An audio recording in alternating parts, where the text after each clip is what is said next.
La France, avec d'autres, bien évidemment, et notamment ses partenaires européens, est ainsi déterminée à poursuivre ses efforts pour atteindre ce fameux objectif, monsieur le recteur, que vous citiez à l'instant, des 100 milliards de dollars par an de financement en faveur du climat dans les pays en développement, et ce jusqu'en 2025 au moins.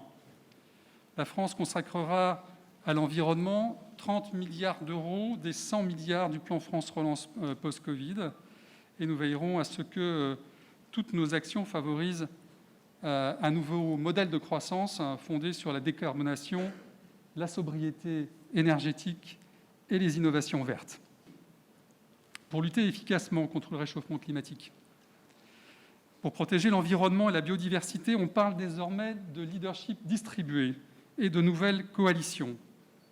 L'Afrique, qui a parlé d'une seule voix il y a 5 ans, grâce notamment à l'Union africaine, a plus que jamais, et c'est évident, sa voix, sa place dans ce combat qui la concerne au premier chef. Vous l'avez rappelé, monsieur le ministre. On a rappelé ici à plusieurs reprises que le continent africain n'est responsable que de à peine 4% des émissions totales de gaz à effet de serre dans le monde. Ce qu'il faut ajouter derrière, c'est qu'il compte pour 17% de la population mondiale.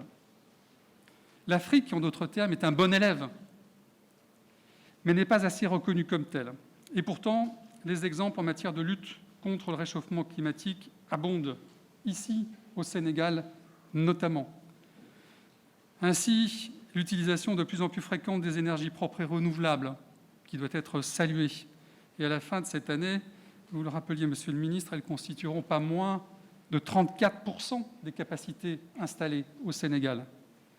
Le plan Sénégal émergent, à laquelle vous faisiez également référence, monsieur le ministre, à l'instant, porté par le président Macky Sall, est également, en fait, un plan vert. On pourrait à cet égard mentionner le développement de nouveaux matériaux de construction, tels que la brique de terre compressée, le TIFA et la technologie de la voûte nubienne que j'ai eu l'avantage de voir installée dans le nord du pays. On pourrait encore citer la politique très ambitieuse de reforestation à travers sa nouvelle agence pour la reforestation présidée par Haïdar Ali. Je voudrais conclure en soulignant, encore une fois, en ce 5e anniversaire de l'accord de Paris, l'importance des prochaines échéances qui nous attendent.